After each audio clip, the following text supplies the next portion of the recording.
podcast is powered by monkeyknifefight.com. Woo! We got bolstered up on this one. Here we go. Hey! We make plays every day, yeah.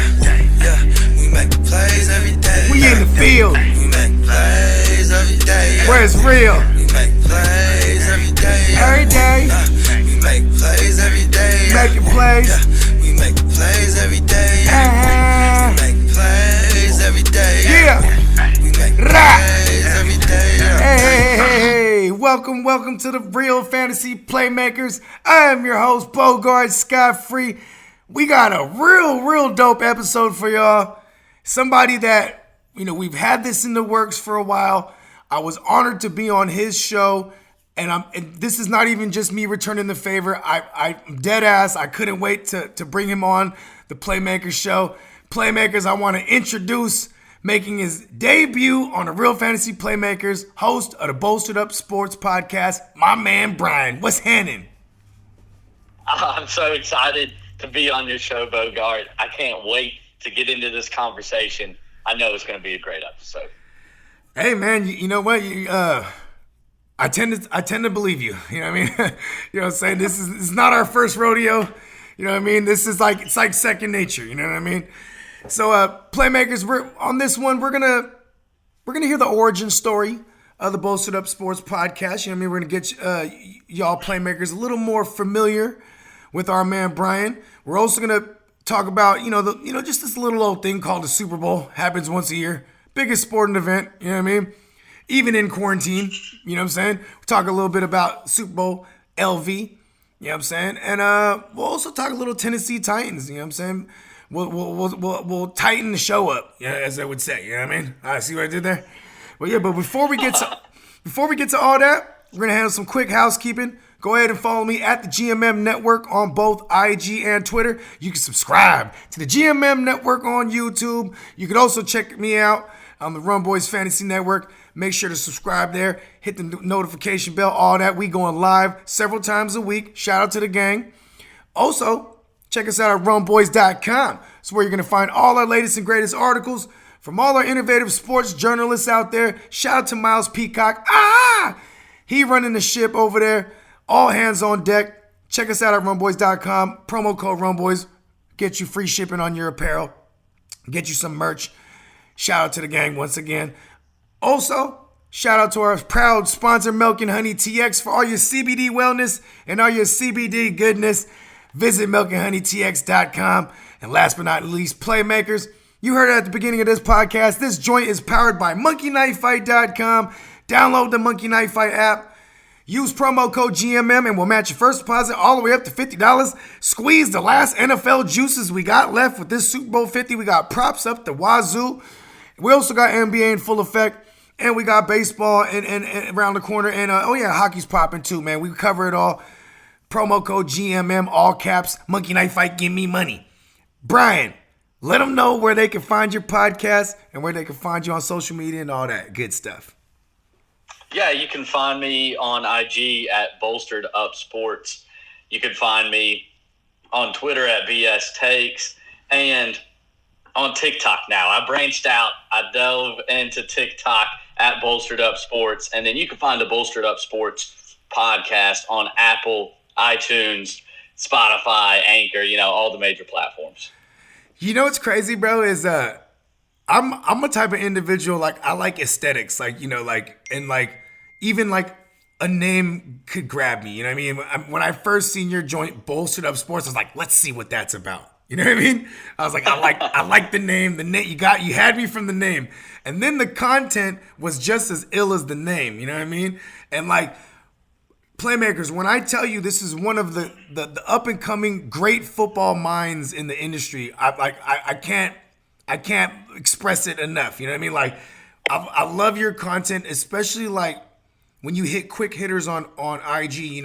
To be able to put a minute of content, you know what I mean, so thorough. You know what I mean? Matter of fact, it's you see other people, they can't even fill a minute. You know what I mean? You hear what I'm saying? They can't even fill a minute with solid content to hold my attention span. You know what I mean? And you definitely got that down. And the podcast is just like a grandiose version of that. You know what I mean? Like when I checked your joint out, I was like, okay, this dude's not playing. Matter of fact, happy birthday. Happy belated birthday, by the way. Like, you know, and I asked you, how would you turn? You told me only 27. I was like, wow, I would have, just by your knowledge alone and the way you break things down, you know, well past seasoned vet. You know what I mean? I was like, wow, it surprised me that she was a youngster. Like, you obviously grew up in this thing, and that's where I want to take it. So tell me about young Bolstered Up. You know what I mean? I want what was young Brian like, and where was he from? From Boone, North Carolina, a small town. My family is from Los Angeles, so I've got a little bit of mixed rooting interest. Confuses a lot of people because I'm a big USC fan. I love the Lakers, right? But for some reason in the NFL, I attached myself to the Titans. One of my very first sports memories as a fan is watching my Titans in 1999 take on my dad's Rams. And sadly, my Titans came up a yard short. Just a yard. It's been, you know, me and my dad on the couch watching football for as long as I can remember. That's awesome. Hey, so you basically, you started your fandom the year they were born. So you've been you've been around as a fan from day one, for real though, with the Titans. Yeah, exactly. I've seen it all. I love Steve McNair, Eddie George. That's probably like my favorite Christmas present ever. Eddie George jersey. It's so small now when I look at it. I've kept it around. I was probably, again, like 6 years old. Eddie George. I got the Madden 01 with Eddie George on the cover. Oh, yeah. I was a huge fan. They got Mason, the receiver, 85. Javon Curse, the freak. So I'm a big Titans fan. We went through a little bit of a lull, but I feel pretty good where things are now with King Henry, Tannehill, A.J. Brown. I love him. Oh, yeah. I like how you didn't list Corey Davis there because he might be on the move. You know what I mean? I don't want to attach myself to him. Yeah, exactly. But, okay, so you grew up in North Carolina, you know what I mean? Did you play ball growing up? I mean, obviously we all played ball like in the streets and, you know, in the backyard ball and stuff like that, but did you play ball? Yeah, I played. Yeah, I did. Not past high school, but I was playing everything when I was younger, right? So that typical first sport, I played soccer. I played the little pee-wee basketball on like the little 6-foot goals when nobody dribbles. I played everything as much as I could. I played 3 sports, basketball, baseball, and football. Football was my first love. But to me, the thing so great about sports, number one, is the competition. Thrived on it. I was probably a little bit too intense at times, and that's probably an understatement. But I loved being with my teammates, my guys. We had a close bond. And again, since it was a small town, we all played a lot of those sports together. Yeah. So we were, you know, grinding with each other every single day of the year, which, you know, I wouldn't give that up for anything. That's dope. In this day and age where you're at, do you still got some homies from those roots, like some from those days? 100%. That's 100%. Like those are still all my friends. All my friends I've known for 20 years plus, and I'm 27. So I mean, my newest friends I met them in 4th grade kind of thing. I mean, I have other friends, don't get me wrong, but like that core group of guys, we've stuck together for forever. That's dope, man. Because like I can go back to 7 years old and I still got a couple homies that are around me. You know what I mean? Like, and that's one thing that you got to take in life. You know what I mean? Like, there's a reason why they're still around you. You know what I mean? Like, I like to believe I'm a reflection of who I surround myself with. So, you know, some people might have went, you know, down this path and I might have went down the other path. But if we stayed together, it was meant to be to me. You know what I mean? And like, you know, nowadays, think about this. You kind of don't meet new people nowadays in this day and age in your life. Or same thing with me, like I'm in my mid-30s, so it's really got to be a circumstance for me to meet somebody. Like, say I'm working around this guy for 10 years and like become friends like over the time spans because we work together, you know what I mean? Or like, you know what I mean? Like, you know, as men, it's not like I'm going to the bar like, hey man, you're a cool dude, you seem cool. You know what I mean? Like, you're not really meeting. Yeah, come on over here. Yeah, you're not exactly. Like a little stepbrothers action. Right? We're perfectly fine heterosexual men. We can hang out. You know what I mean? Like, we don't do, you know, it's got to be circumstance as men. You know what I mean? Like, so all my homies are people that I done grew up with grassroots or things in the past 10, 15 years due to circumstance, like through work or through music or through, you know what I mean? Or even in the past couple years through podcasting, you know what I mean? Like, it's kind of the only ways I'm really meeting new people these days. So, you know what I mean? It's great to have people that grassroots, where it's like you can still call somebody up and laugh about some shit that, you know, hey, remember when we was in the second grade, bro? Like, you know what I mean? Like I don't envy people that don't have that. You know what I mean? Like, it's sad, like, if you know, grow in life, and for people that have moved around a lot. I mean, you know what I mean? Like, yeah, definitely, like, they're missing out on a little bit of something. I mean, it's always cheesy to say, but it is when you have friends like that. It does kind of turn into family, right? Like, of course, a different layer of kind of a different reliability, tier? I guess, there. You know what I'm saying? Yes, Playmakers. You hear that, Playmakers? It's tier-based. You know what I mean? Listen, we friends like this, but these ones are over here, you know what I mean? These ones up here, we family, you know what I mean? But yeah, and those ones you got to keep close. So, you know what I mean? So now a lot of those guys, you said they all play sports. Did any of your guys go on, like, and continue to play, like, you know, like anything serious, like out of high school or college or anything like that? I had friends play college, mainly college baseball. Okay. I had quite a few. That was like our school sport, I guess. The one that we were best at would have been baseball. So I know plenty of guys who went on to play college baseball. Just one was actually pitching overseas. He's been like in France and Germany, pitching overseas, doing that kind of thing professionally. Nice. But not the MLB. So it's been cool to see them go on. But, you know, I got to say, if you got some young listeners out there, there's nothing like high school sports. Once you graduate from that, even if it's college, you know, it's amateur, but not really. Like, it's a job. Yeah. It's a job. And that doesn't matter if it's D2 baseball or D1 football.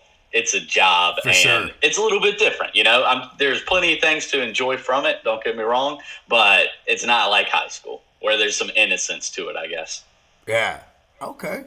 So now take me to when you know. Actually, hold on. Let me rewind just a little bit. So out of high school, is my understanding is right? You coached, right? Oh yeah. I started coaching immediately once I graduated high school. The local middle school went ahead and started coaching some middle school football with some guys that I knew. Actually, some, you know, of my friends, like older brothers. I was the young one, which I've been the young coach for a while now. I enjoy it. You can learn a lot from those around you. One of the offensive line coach was actually the offensive line coach when I was playing. And he's definitely somebody that I've learned a lot from. So it was a really cool dynamic. And I knew it was something that I wanted to do always. Even when I was playing, I knew I wanted to coach. That's dope. Because you're not only your perspective on the game, but the way you break things down. Like, I've seen your play-by-play breakdowns. Like, I was like, this guy, he got, like, if I didn't know you were a coach already, I would have assumed. You know what I mean? Like, cause man, it's crazy. Like, your breakdowns are so thorough. You know what I mean? And it definitely separates you from, you know, the cookie cutter analysts out here. You know what I mean? Because there's a ton of them.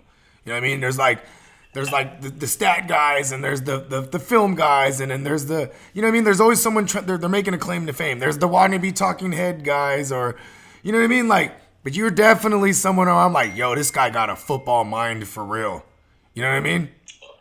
Well, I appreciate that a lot. I like to think that I can kind of combine all of those different things, keep it unique, and really just be myself. You know, I've been talking sports since I could talk, really, right? Just not in front of a camera, not in front of a mic. So I feel pretty comfortable doing it. I like doing some breakdowns, whether it be on a player or a play. I did some with the Ravens offense, which is an offense I'm pretty familiar with. I really like what they've got going on there in Baltimore. Yeah, I love Greg Roman, man. You know, I'm a Niner, so, like, you know, I'm always gonna have an affinity for him. You know what I mean? And, like, but I also feel like, yo, he needs to, like, start switching things up. I know he got some kind of chapter that they haven't opened up in his playbook. You know what I mean? Because it comes and goes fast. Like, you know, they couldn't stop Cap for like maybe 2 seasons or a season and a half. You know what I mean? And then 2014 comes around. It's like, oh, they didn't seen it all. You know what I mean? And, like, I felt like Lamar Jackson and them, it was kind of like that with them for a little while, too, until they really till he came back off of COVID, to be honest. he came back off of COVID. It was like it helped him. I don't know what it was. You know what I mean? Yeah, I know people are saying it hurt Cam Newton, but it definitely seemed to help. at least the week off or something, recharge Lamar. And they were looking back to normal there. I think part of that was the schedule. Playing the Cowboys is going to get you back on track. It's a good point. I do agree with you that Greg Roman, it does seem to be more a flash in the pan and not enough substance to keep it going once people figure you out a little bit. I don't know if that's just him being inflexible or if he just doesn't trust the quarterback to expand the playbook at that point. It's probably a mix of both, if we're being realistic. But I still enjoy that offense, even if it's just, a regular season offense. It's fun watching him play the Cowboys and the Jags. Oh, yeah. He just, defenses where he could have his way with, man, it's just, it's crazy. Okay, so now, we touched on a little bit of you, breaking down the film and putting content out. So what kind of walk me through, like, what was the deciding moment when you're like, yo, I'm about to do this. I'm about to just start. I'm gonna start a page. I'm gonna start doing a podcast. Like, what was the mind state like? Like, walk me through that. So it was. I'm a teacher, and when COVID hit, I remember pretty distinctly. It was a Tuesday when all the stuff broke in the NBA. I want to say March 9th. Rudy Gobert test positive. Yeah, shout out to Rudy. I was about to say shout out to Rudy. Yeah, for touching all the mics. And it was like, oh my gosh, he actually tests positive. What's becoming of this? And rumors started flying around at school. Like, what's going to happen? Are we even going to finish the week? They say, okay, let's not come back the rest of the week. Go the weekend and let's see what happens. Which is kind of funny to think, right? But, that's what everybody thought. Like, yeah, for let's real give though. the cold, let's give the cold a couple days and we'll be good. Let's give it a weekend. But, long story short, all school moves remote. So I'm sitting at home now on my couch teaching classes online, and they shortened the school day even. Still have my paperwork requirements, don't get me wrong. But it opened up some free time. My day's done at 3:30, and I've got some time. It's me and my fiance in our kind of cabin up in the woods. We like to do a lot of hiking, that sort of thing. So we were doing a lot of that. And just with the extra time, I was like, I've always wanted to do this. I've always wanted to have a podcast, talk sports.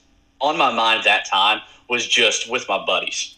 I always want to just make a podcast with my buddies talking Duke, North Carolina, right? So eventually I was like, all right, I'm going to do it. I like the color blue. That's going to be the background of my logo. And I tried to think of a name, and I went a little cheesy, I guess, with the punniness of my last name with Bolster. So Bolstered Up Sports. I think that's awesome. It's I was going to say, to me, that's destiny. That's destiny to me. You know what I mean? It's like you're destined for this. I hope so. Yeah. Okay, continue. I've enjoyed it, to say the least. But, so basically I called up one of my buddies. He's a big North Carolina fan. I'm a big Duke fan. So we battle it out all the time. I swear it's the greatest rivalry in sports. It is intense between the fans here in North Carolina. I'm sure it's probably not much in in California where you are, but here it's a big deal. People bleed blue. It's just depending on what color. Yeah. So I called him up. I was like, all right, we're going into this thing. Like, well, let's make a 5-part series. And we went into it so naive. I call him up and I'm like, all right, we're going to review some of the most epic games in this rivalry, talk about our most hated players, really break down the rivalry. And we sat down and just talked for 3 hours.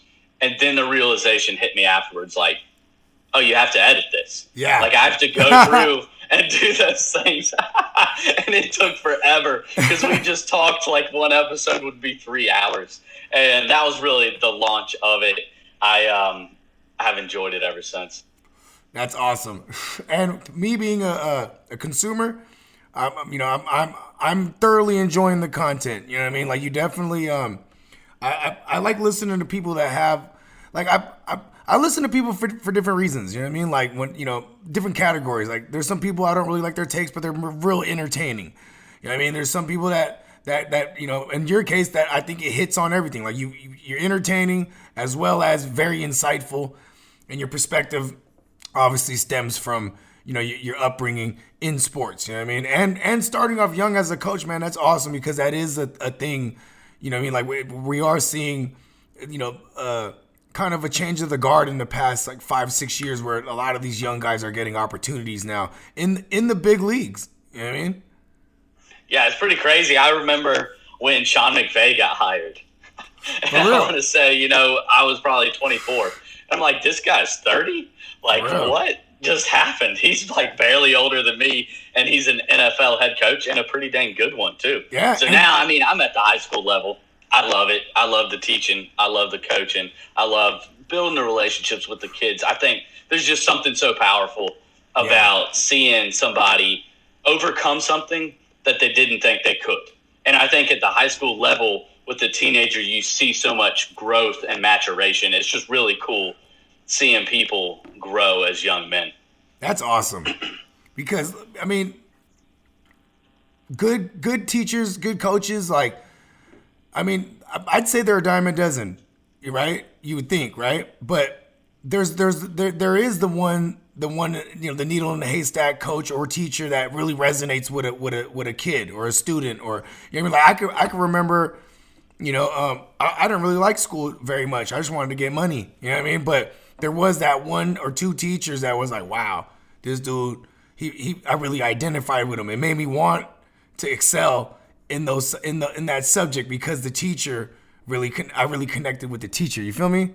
Like anybody can read a curriculum or teach a curriculum, but to really, like you said, there's something like, I would say, you didn't use this word, but fulfilling about it, right? I would assume. 100%. Yeah. Yeah. It's one thing to be able to teach somebody the 2 + 2. I think the longer lasting effects come with a deeper level of accountability. And I think that starts with relationship, right? I think we learn the most from people that we have the deepest relationships with, that we know they have our best interests. There's trust there, and we want to excel because we know that we have somebody behind us, right? That encourages people to take risks, to embrace challenges, which is something just naturally all people shy away from. You have to break through that. And for some people, it's parents, siblings. Some people, it's the coach or teacher. Yeah. And, that's what the role I kind of try to fulfill, just helping people realize what they have, right? Because I think we all have that, but not everybody realizes it. And sometimes our circumstances can make it a little bit more difficult to realize it. That's awesome. That's a hell of a message right there. Like, if there's one thing when I'm doing this podcast, if my audience can get some type of message, then we did something right. So I love that, man. That's awesome. So we'll put a pin in that right there, because I don't think I could top that. You know what I mean? Right. Okay. So let's get to the only the biggest sporting event known to man, right? It's Tom Brady, the GOAT, versus can we crown him the young GOAT? People are doing that. I'm fine with calling him the mini GOAT, but it's got to be a clear separation. Don't get me wrong. It's got to be a clear separation. A lot of people are angry with me, but I'm like, Mahomes has taken Aaron Rodgers' crown. Like, to me, for sure, Aaron Rodgers, he's already a great achieved quarterback. Don't get me wrong, but and it's probably maybe a little spicy to say at this point, but now I've started calling Aaron Rodgers just poor man's Mahomes. I like people it. upset with me about that. Listen, if you just looked at the high achievements that players put in the GOAT conversation, right? That would be Super Bowl titles, and he has the same amount as Aaron Rodgers, and now he has one more Super Bowl appearance than him. So. Yeah, I guess it's no doubt. Mahomes, his 3-year stretch is unreal. Yeah. He has an MVP, then he has a Super Bowl appearance, obviously wins the Super Bowl MVP. Yeah. And let us forget, if he didn't get hurt last year, he was the likely MVP winner. Yeah. Then we've got this year, he's back in the Super Bowl again, We'll see if he wins. He's the favorite. But, and actually take one step back. The 1 year that he didn't make it to the Super Bowl, it was the AFC Championship game. Yeah. And, I don't like to live in hypotheticals, but if I am making the case for him, D Ford's offsides. And if that doesn't happen, he might be going 3 for 3 to start his career. That's mind-blowing. Well, some Brady haters would say Brady's just lucky that D Ford was offsides, right? Yeah, I don't buy into any of that stuff. You earn everything in this world, whether it's in football or not. You earn it all. I know. I can't even handle some of that talk sometimes. No, I brought it up because you actually posted a dude ranting about all the lucky Julian Edelman catch and the lucky, you know what I mean? And I was just like, they'll say anything, right? They will. They'll say anything, and that's how you know you're great, when everybody has their eyes on you. You can only tear somebody down if they're above you. I have a theory that, like, everyone should have just outright admitted that he's the GOAT. Like, everyone in the NFL, everyone in the world. That way, Patrick Mahomes could have, like, an easy shot at getting his second Super Bowl. Because the moment that Brady gets fueled by doubt, he, like, proves everyone wrong, bro. Like, it's crazy. Oh, 100%. But the day that there aren't Brady haters is the day that the world ends, probably. People are going to be hanging on to this forever. They just can't stand that Tom Brady went to the Buccaneers and immediately is back in the Super Bowl. And, bro, like, that's going to shut the Belichick-Brady argument up for now, at least. You know what I mean? No doubt. I mean, I think Belichick is great, don't get me wrong. For sure. I don't think we see that dynasty without Belichick, but I think this year has 100% confirmed what I think everybody knew. Yeah. That Tom Brady's a great quarterback regardless, and likely would have won a Super Bowl or two without Bill Belichick. I think this has confirmed that. And Bill Belichick, I mean, again, if you are going to throw stones at the man, he has a 120-game sample size without Tom Brady. It's not just this year. He has 120 games without Tom Brady and has a losing record. So I think, I mean, and I am a coach. I think coaching matters so much, especially in the sport of football from a culture standpoint. But players make plays. Players win the games. Ooh. Right? Your scheme can't score any points. Players do. Right? And, like, bro, Tom Brady is that player. You know what I mean? Like, I'm telling you, because of Tom Brady, I got a whole acre of avocado trees growing. You know what I mean? Just on the low. You know what I mean? Yeah. Do you have kale pajamas too? For sure, bro. You know what I mean? Toilet paper, I use kale. You know what I mean? We going all in. You know what I mean? The TB12 regiments. You know what I mean? But yeah. So it looks pretty good as of now. I mean, I think he won an MVP at age 40. Yep. He's 43 now, and he's been in the Super Bowl 4 out of the last 5 years. It didn't make any sense. It's insane, bro. Like, I feel like even in the beginning of Brady, you know what I mean? That team wasn't like, when you thought of that team, you thought of like this elite QB, you know what I mean? Like, and like the first couple Super Bowls were won on the foot of Vinatieri. So like, it really wasn't that until that Seahawks Super Bowl where he threw 4 touchdowns. You know, I was just like, oh, okay, he earned this one. I mean, granted, no doubt. You know, they probably could have ran it and won the game, but you know, we're speaking, in, you know, if we're gonna speak in hypothetical, I would say that, right? But you know, the fact of the matter is that's what the reality of it is.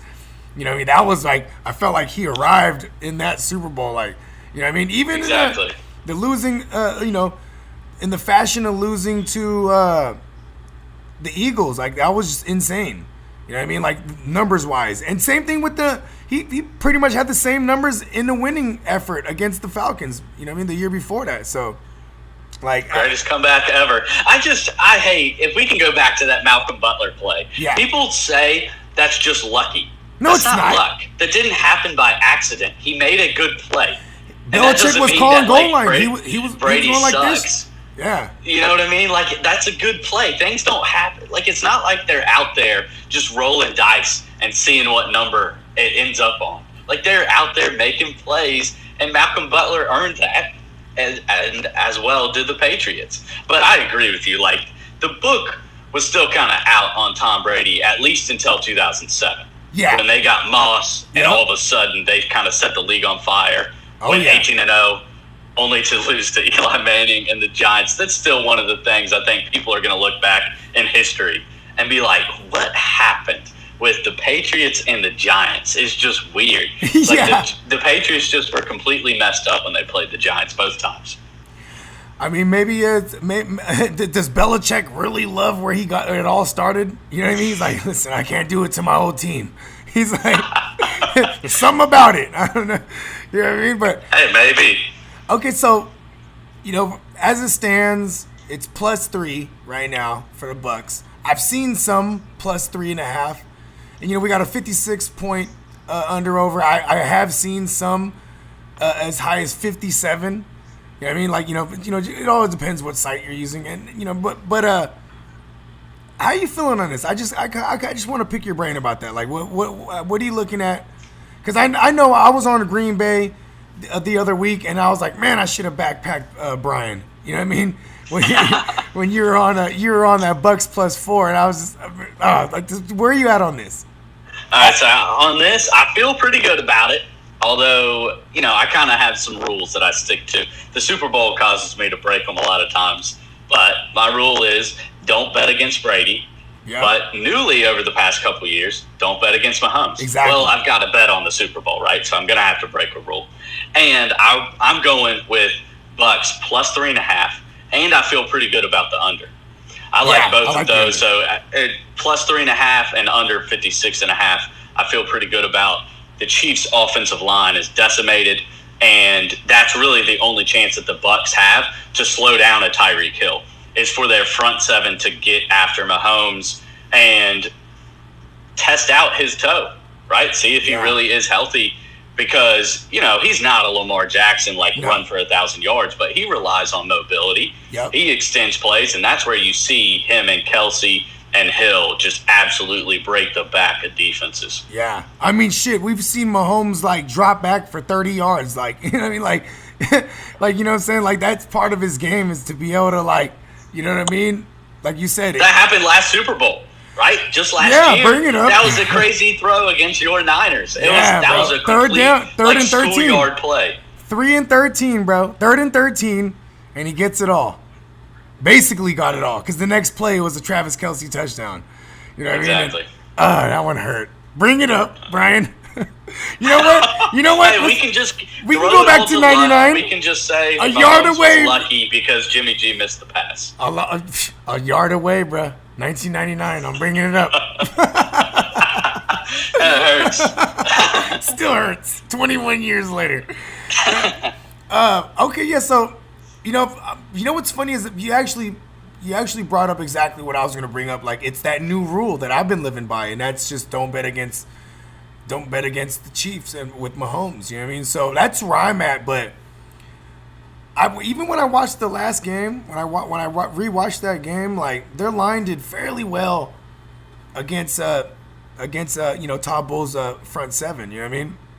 But like you said, they're going to be down Fisher. They're going to be down, who else? They're going to be down the right tackle as well, right? Yeah, that's right. And possibly the center. That's still questionable, I believe. So even if he does play, he's not 100%. You know what I mean? And, like you said, that's the X factor. They got to hit Mahomes. I mean, if they, it is Todd Bowles. That blitz is coming. You know what I mean? There's no way he's not going to not blitz Mahomes. Mahomes does shred people up, when you blitz them. But I also feel like in the fashion they beat him up last time, you know what I mean? Like Todd Bowles is a good enough coach to come up with a nice game plan here. You know what I mean? And that's why I like the under with you. Because going back to the offensive game plan, they're probably going to run the ball, and if they can run the ball, they're going to keep running the ball on the Chiefs. Obviously, Mahomes and them, they could win the game and lose the time of battle possession, right? Because, they get down the field, 2-3 plays sometimes. You know what I mean? They'll score in less than a minute if they have to. It's Mahomes. But if Brady, this is. It just feels like their year somehow. It just feels like it. And they're in their house. And they are rolling. And think about this: if you're the first time in a Super Bowl, you know you deal with Radio Row and all this crazy mayhem of the Super Bowl week. You know what I mean? And Super Bowl City and all that. They don't have that this year. So it could be, you know, and they, you know, what do the coaches always say? It's just a regular game. It's just, you know what I mean? You know, there's this bigger stage, you know, but treat it like a regular game, etc. This is the closest to simulating a regular game. You know what I mean? Like, yeah, like that's you know, right. I think it does help for the Bucs as far as their inexperience. Yes. Right. The Chiefs have been there. Really, for the Bucs, it's just Brady and Gronk. They always talk about that long halftime. So it's going to be interesting to see how both teams look coming out in that third quarter. And then you got guys like JPP who's been there. He could, you know, and you know Sue who's been there with the Rams, so and lost to Brady. You know what I mean? So you know you do got some remnants of experience, I guess you could say, but on defense. But for the most part, all youngsters. You know what I mean? All youngsters. So yeah, like you said, you had mentioned the inexperience. Of in this type of game, the chip, man, you know what I'm saying? This is the pinnacle. You know what I mean? So I feel like that kind of helps them, and they are the home team, so they're in their home locker room. Like, you know, the familiarity's there. They're obviously in their stadium, and of course it's Brady to be the first to ever do that, right? Because Brady does everything for the first. Like Brady's trying to get the record for records. You know what I mean? He's trying to be the Jerry Rice of QBs. You know what I mean? Just give me all the records. You know what I'm saying? And no one can take that from Brady now. Like that record, the first to lead a home team Super Bowl. You know what I mean? 100%. I mean, I don't know that we can say anymore, oh, he's probably got 1 year left, 2 years left. I think we just assume he's going to keep playing until he's 50, at least. Give him at least, you know, something half a in century. Telling you, bro, something in that avocado, bro. I'm telling you. Yeah. Hey, but, you know, the Bucs in their previous matchup this season were able to climb back. After they got embarrassed in that first quarter, gave up 200 yards to Tyreek Hill. Yeah. They clawed back in that game, and they made it a game down to the wire. They only lost by 3 points. I think this year they actually reverse it in this matchup, and they win 27-24. So I hope that happens because that means my plus 3.5 is definitely safe, and I hit on the under. So what about this? You don't think that the Chiefs kind of took their foot off the gas pedal there? You know what I mean? Kind of let them go down the field on a couple of those drives late in that game? Because, I mean, that could be argued. No doubt. That's a natural part of any athlete, even professional athletes. Yeah. When there is a massive lead, you are going to have just that little bit of letdown. You aren't quite as attentive to all the details. You aren't quite as locked in. Your energy, especially on defense, I think is hard to keep it at that elevated level when you know that you're up by 3 touchdowns. So that's a factor, but I think for the Bucs, again, I'm betting on them, so I'm trying to make their case. You know, they're feeling confident, like, hey, even if the Chiefs throw a couple punches and get us, like, we can come back on them. That may or may not be true. Aside from the run game getting established, like if they could really get Fournette and Rojo going, I mean, I think it's over for the Chiefs, right? But also, aside from that, the Chiefs' defense really susceptible to the tight end position.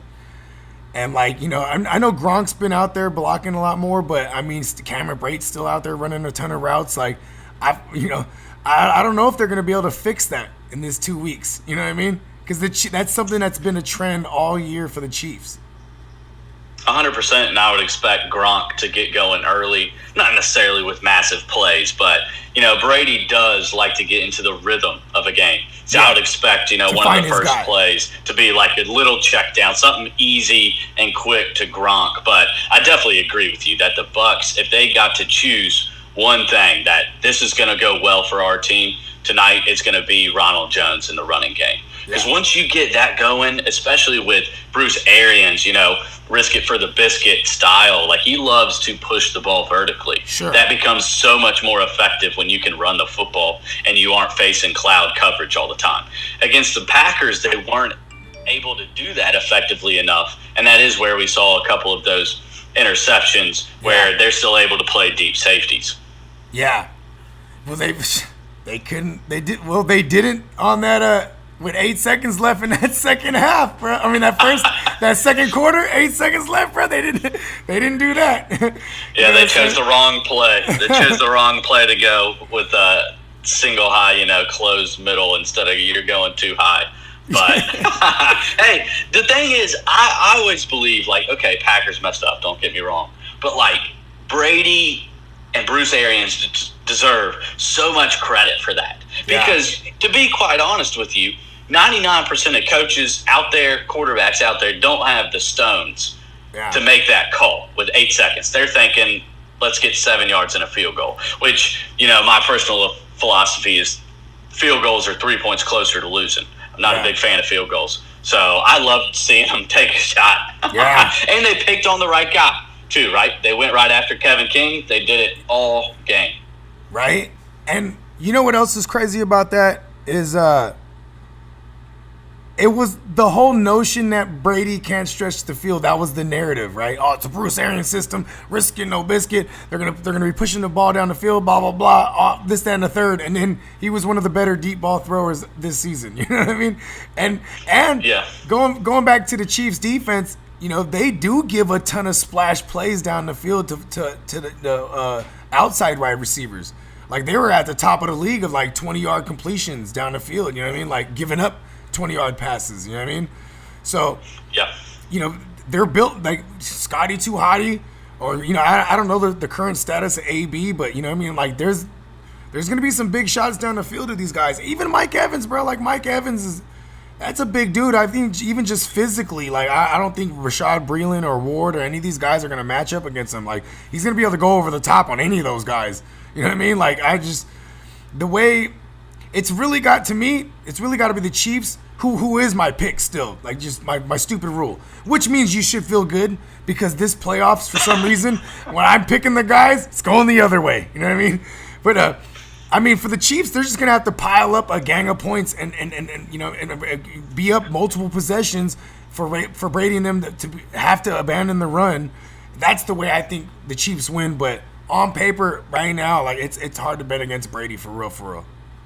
Like, it's just... No doubt.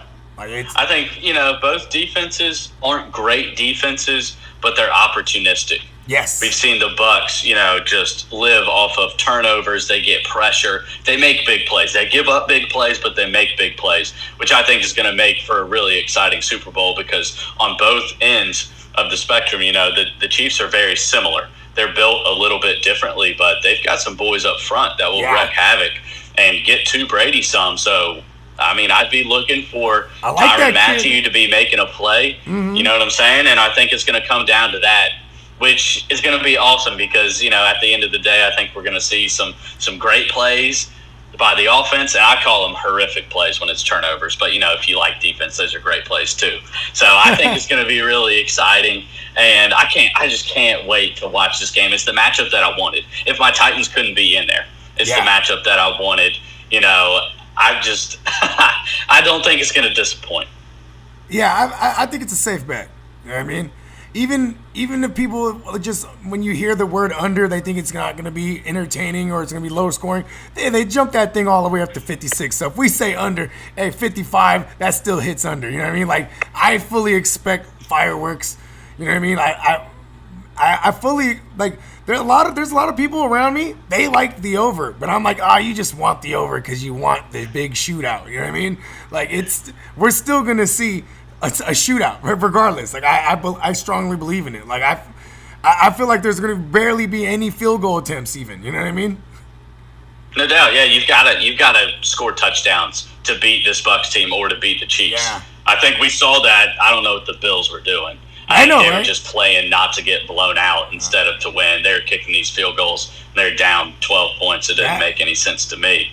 But that was insane. Hey, I do think that Vegas, I don't know if it's ever been proven, but I think it's always been rumored that they always boost the lines for prop bets to say yes and for under-overs to be over, right? Yeah. Because just like you're saying, most people, the way we think about something, we want to bet on something to work, right? I want to bet on more points, and I want to bet for a player to have 7 receptions instead of the other way. Because it is kind of weird thinking about it. Like, no, I'm going to take the no on Mike Evans 7 receptions. That's just kind of a weird way of thinking about that. So I think you can get extra value on the no to prop bets and on unders.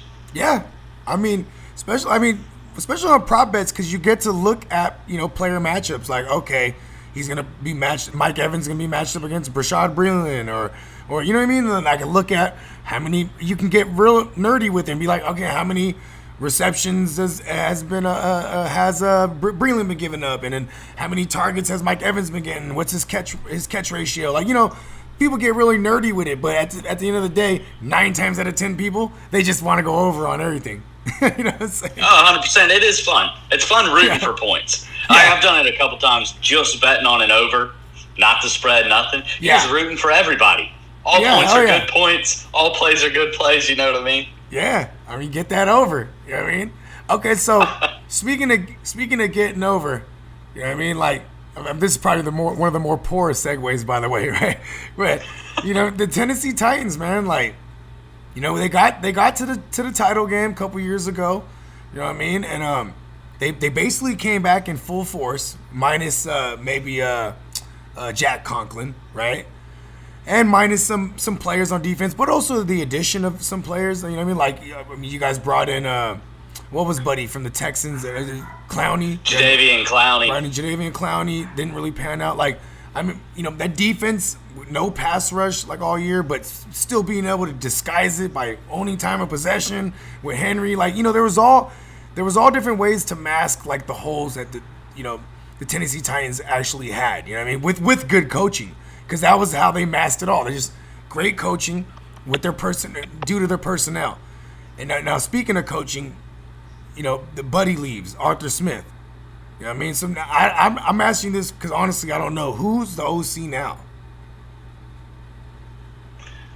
I don't believe that they've made a hire unless I missed something in the last day or so. I know they were bringing in Pep Hamilton to interview for that job. I think they're going to want to keep the scheme the same.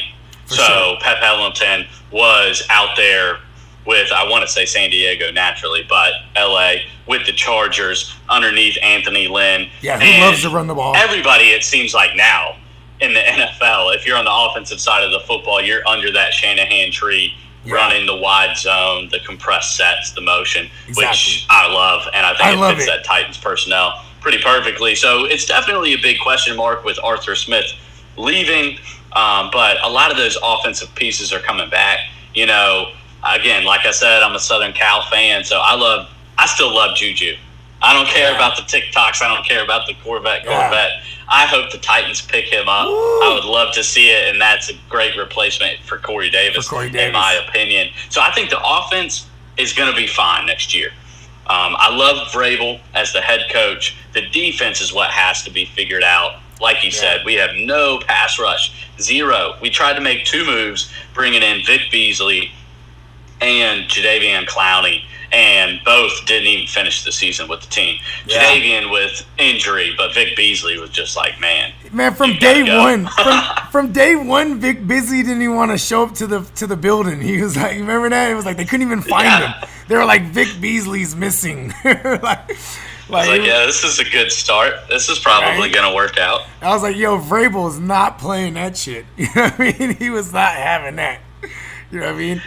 Vrabel seems like a type of dude who, like, you can't even make, like, the wrong joke around him. You know what I mean? Like, he'd be like, that's not funny.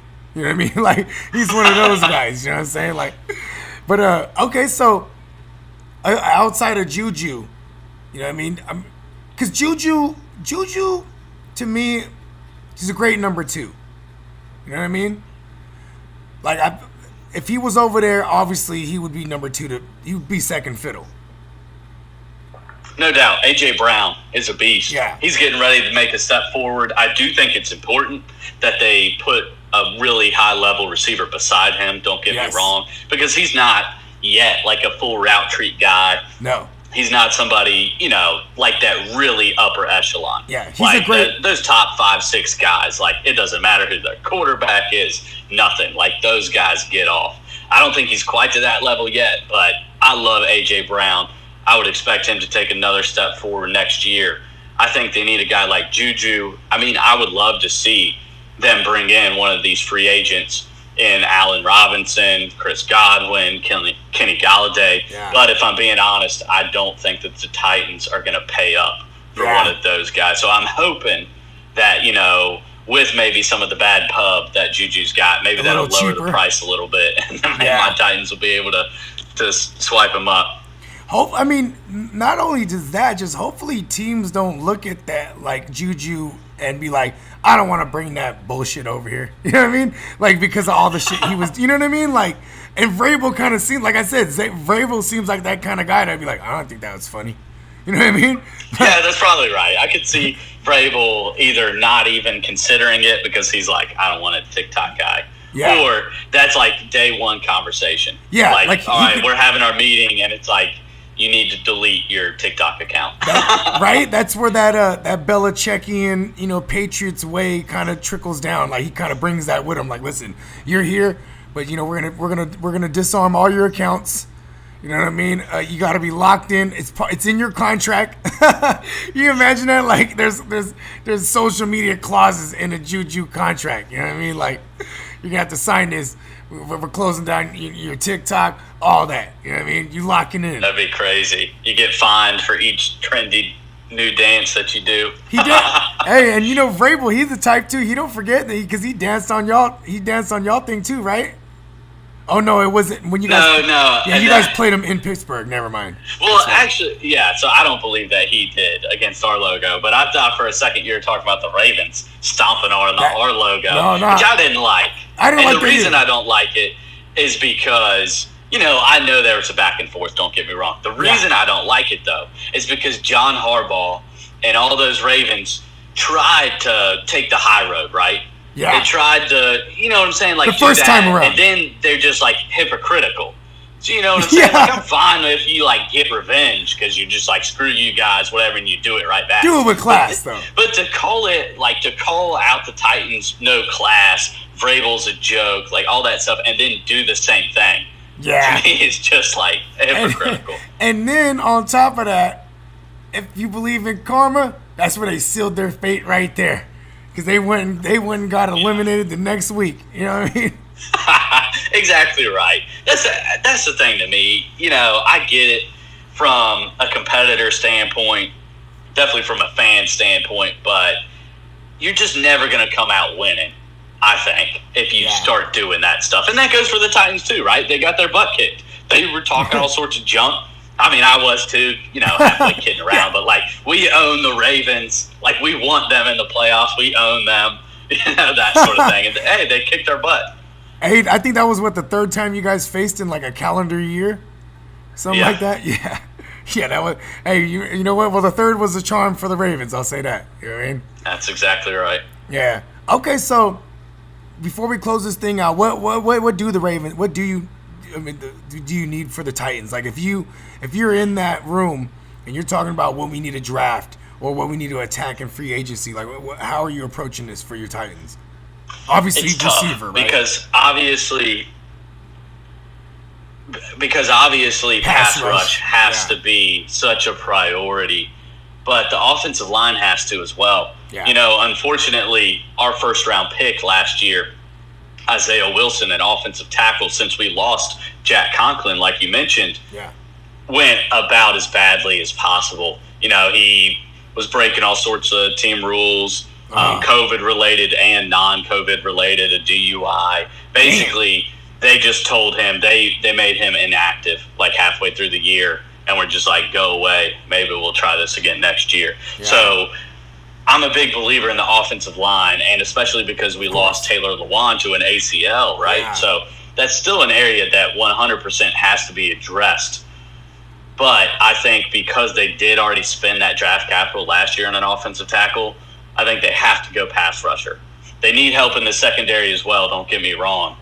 They've got some holes to fill, but for me, they've got to address the pass rush. You can't have the worst pass rush in the league again, and they need some more long-term fixes. They tried to slap a Band-Aid on it this previous season with the one-year deal, so I think that's where it has to be first and foremost, but definitely still need help at the corner position and on the offensive line, because that's a staple for the Titans. I mean, I think that's a staple for any offense, don't get me wrong. But they need a big bruising offensive line that dominates in the trenches, because you have to move the line of scrimmage to get Derrick Henry going, right? That's his one flaw. You got to get that train rolling. Yeah, because if you hit him and in then the you can backfield, see his powers. yeah, you hit him in the backfield. That's when you chip away at him. Yeah, that's how you stop him, or slow him down at least. Because you're right. He needs room to get going. Because once he's going, bruh, them 33-inch arms, with that stiff arm, like that massive that mastery of the stiff arm. You know what I mean? Like Derrick Henry is one of the funnest to watch, bruh. It's like a defensive end running the football. You know what I mean? It is. To me, it just reminds me of like those comedic videos that you'll see, and it's like a grown man playing flag football with like second graders, and he's just like throwing them all down. Like that's what it reminds me of. But again, you got to get that train rolling. The Ravens did a great job setting the edge and making him change direction in the backfield, and he really becomes a different back when that's the scenario. Yeah, man. Okay, so asking for a friend in my keeper league, right? I got Derrick Henry, or I have a chance to trade him perhaps, but like should I be worried? Because more likely I'm going to keep him, right? But should I worry about him moving forward, like with this Arthur Smith thing? I mean, obviously you said they're going to bring in somebody that's similar in coaching style, right? Wait, actually, was he in the building already? Oh no, he was with Anthony Lynn last year. You said Pep Hamilton. Hamilton, yeah. Okay, actually, I'm not so worried. Then they're going to run that thing like hell. There's no way. That's their identity. There's no way even if they bring in a new guy, at least he's coming from a system. He's coming from Anthony Lynn where they always try to run the ball. You know what I mean? Try. I think the only concern is just the beating that Derrick Henry has taken, right? Like just this year. I mean, he 2,000 yards. Yeah. Unbelievable year. But the trend coming into the year based on the carries that he took would have all pointed to a down year. So I don't know if, Derrick Henry is just the ultimate freak, or if he is going to start sliding, downward. But he has some room to slide downward and still be okay, right? Yeah. Like he can lose 500 yards and he's still getting you 1,500. That's not bad. Yeah, that's true. Well, shit, man, this was awesome, man. I'm glad we finally got to do this. You know what I mean? On my show, at least in that case. You know what I mean? Yeah, I always enjoy the conversation. It's always fun, right? I mean, because that's what it's about, man. We having fun. I know a lot of people. Everyone's competitive, right? But you know what I mean? Like I feel like as a content creator, I don't really feel like I'm competing with anyone. And I'm not saying that arrogantly, like I'm the shit, like there's no competition. I mean, like I'd rather work with people than feel like I'm competing with them. You know what I mean? Like, cause I enjoy everybody's content. You know what I mean? Like honestly, like if I don't, I'd probably not trying to reach out. You know what I mean?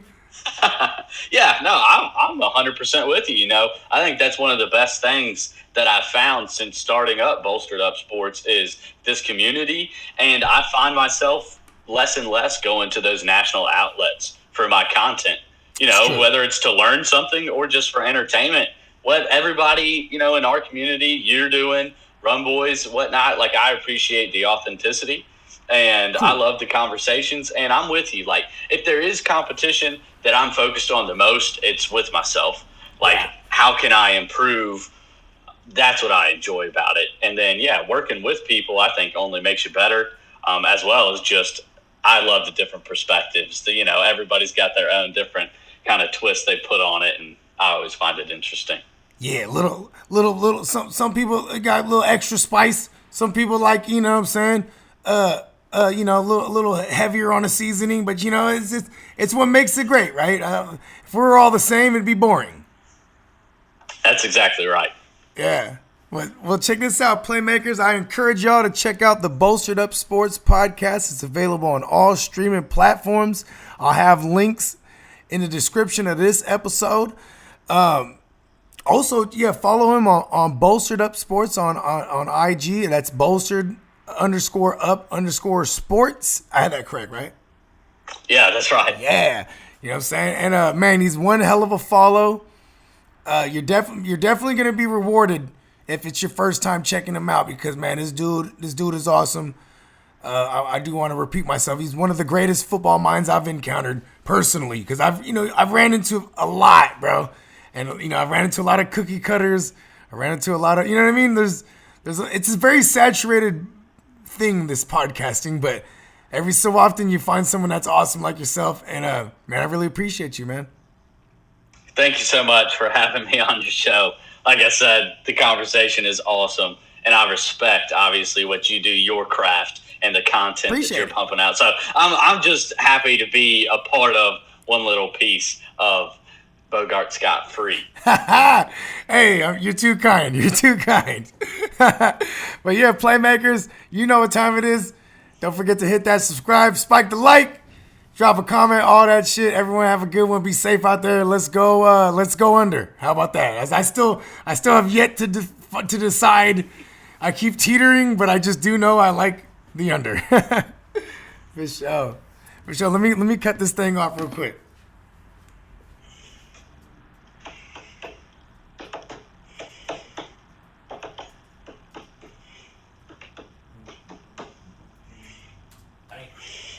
Yeah, man, that was awesome, bro. Yeah, I appreciate it, man. Yeah, for sure. It's always fun. Yeah, well, shit, I'll have this one up. Let's see. Oh yeah, I'm gonna drop this one tomorrow, actually. Yeah.